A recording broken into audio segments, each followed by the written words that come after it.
Assalamualaikum warahmatullahi wabarakatuh. Perkenalkan, nama saya Aisyah Tri Adela dengan NIM 070112242974. Baik, di sini saya akan mempresentasikan mengenai hukum pajak. Langsung saja ke yang pertama, ada definisi pajak. Undang-Undang RI Nomor 7 Tahun 2021 tentang perubahan terkait Undang-Undang RI Nomor 6 Tahun 1983 mengenai ketentuan umum dan tata cara perpajakan, yaitu pajak merupakan kontribusi wajib kepada negara yang terutang oleh orang pribadi atau badan yang bersifat memaksa berdasarkan undang-undang, dengan tidak mendapatkan imbalan secara langsung dan digunakan untuk keperluan negara, bagi sebesar-besarnya kemakmuran rakyat. Meskipun tidak memberikan imbalan langsung kepada pembayar, pajak digunakan untuk membiayai berbagai keperluan negara, seperti pendidikan, kesehatan, infrastruktur, dan layanan publik lainnya demi kemakmuran seluruh rakyat. Selanjutnya, fungsi pajak. Yang pertama, fungsi penerima. Pajak berperan sebagai sarana untuk mengumpulkan dana dari masyarakat ke dalam kas negara, yang kemudian digunakan untuk membiayai berbagai pengeluaran pemerintahan seperti gaji pegawai, pembelian barang, daya pemeliharaan, dan keperluan lainnya. Yang kedua, fungsi mengatur. Pajak juga berperan sebagai instrumen untuk mengatur distribusi pendapatan dan kekayaan di antara pelaku ekonomi dalam masyarakat. Sebagai contoh, untuk mendorong investasi baik dari dalam maupun luar negeri. Pemerintah memberikan berbagai insentif berupa keringanan pajak. Selain itu, guna melindungi industri domestik, pemerintah menetapkan tarif bea masuk yang tinggi terhadap produk impor. Yang ketiga, fungsi distribusi pendapatan. Pajak dikumpulkan dari individu atau badan yang memiliki penghasilan, kemudian dikelola oleh pemerintah untuk membantu masyarakat kurang mampu melalui berbagai program sosial seperti Kartu Indonesia Sehat atau KIS, Kartu Indonesia Pintar atau KIP, pembangunan desa, serta pengembangan infrastruktur. Selanjutnya, hukum pajak material dan hukum pajak formal. Hukum pajak material. Hukum pajak material bersifat ketentuan-ketentuan yang mengatur mengenai kondisi, tindakan, atau peristiwa hukum yang mengatur dasar pengenaan pajak, objek pajak, pihak yang dikenai wajib pajak atau subjek pajak, besarnya pajak yang harus dibayar, serta ketentuan mengenai muncul dan berakhirnya utang pajak.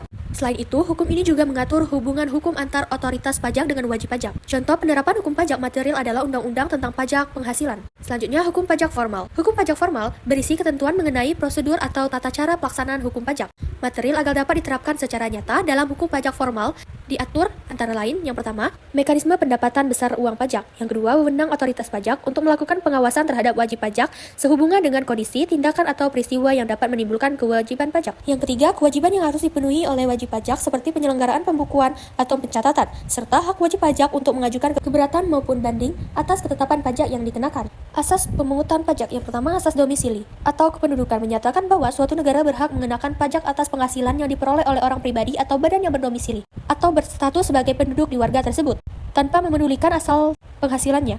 Negara yang memungut asas ini umumnya menerapkan sistem perpajakan atas seluruh penghasilan, baik dari dalam maupun luar negeri. Yang kedua, asas sumber. Menyatakan bahwa negara mengenakan pajak atas penghasilan yang berasal dari sumber di wilayahnya, tanpa memerhatikan status atau domisili penerima penghasilan. Yang menjadi dasar penggunaan pajak adalah asal penghasilan tersebut. Contohnya, tenaga kerja asing yang bekerja di Indonesia akan dikenakan pajak atas penghasilan yang diperoleh di Indonesia. Yang ketiga, asas kebangsaan. Mengenakan pajak berdasarkan status kewarganegaraan, tanpa mempersoalkan dari mana penghasilan berasal, seperti asas domisili. Asas ini juga menganut konsep pajak atas penghasilan global. Perbedaan pajak dengan jenis pungutan lainnya. Distribusi adalah pembayaran kepada pemerintah yang memiliki hubungan langsung dengan pelayan atau prestasi tertentu, seperti distribusi parkir dan sampah, serta dikelola oleh pemerintahan daerah melalui Dispenda. Berbedaan dengan pajak pusat seperti PPh dan PPN, distribusi tergolong pajak daerah. Sementara itu, sumbangan tidak memiliki hubungan langsung dengan kontraprestasi pribadi, melainkan ditujukan untuk kepentingan kelompok atau umum, seperti sumbangan untuk korban bencana alam. Selanjutnya, syarat pemungutan pajak. Yang pertama, pemungutan pajak harus adil. Kedua, pemungutan pajak tidak menggunakan perekonomian. Pemungutan pajak harus efisien. Dan yang terakhir, sistem pemungutan pajak harus sederhana. Selanjutnya ada kedudukan hukum pajak. Pajak memiliki kedudukan hukum yang sangat kuat dan strategis karena diatur langsung dalam Undang-Undang Dasar Negara Republik Indonesia tahun 1945. Dalam pasal 23 Ayat 2 Undang-Undang Dasar 1945 disebutkan bahwa pajak dan pungutan lain yang bersifat memaksa untuk keperluan negara diatur dengan undang-undang. Hal ini menunjukkan bahwa yang pertama, pajak bersifat kontribusional karena keberadaan dijamin oleh Undang-Undang 1945.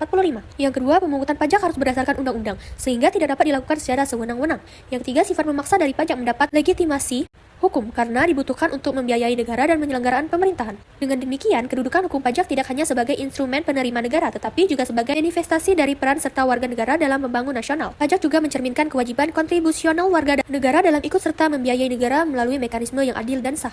Selanjutnya, cara pemungutan pajak. Yang pertama, Official Assessment System adalah suatu sistem pemungutan pajak yang memberi kewenangan kepada pemerintah untuk menentukan besarnya pajak yang terutang. Ciri-ciri Official System. Yang pertama, kewenangan untuk menentukan besarnya pajak terutang berada pada fiskus. Yang kedua, wajib pajak bersifat pasif. Yang ketiga, utang pajak timbul setelah dikeluarkan surat ketetapan pajak oleh fiskus. Yang kedua, Self-Assessment System adalah suatu sistem pemungutan pajak yang memberi kewenangan kepercayaan tanggung jawab kepada wajib pajak untuk menghitung, memperhitungkan, membayar, dan melapor sendiri besar pajak yang harus dibayar. Yang ketiga, Withholding system adalah suatu sistem pemungutan pajak yang memberi kewenangan kepada pihak ketiga untuk memotong atau memungut besarnya pajak yang terutang oleh wajib pajak. Mungkin itu saja yang dapat saya sampaikan pada presentasi kali ini. Saya akhiri. Wassalamualaikum warahmatullahi wabarakatuh.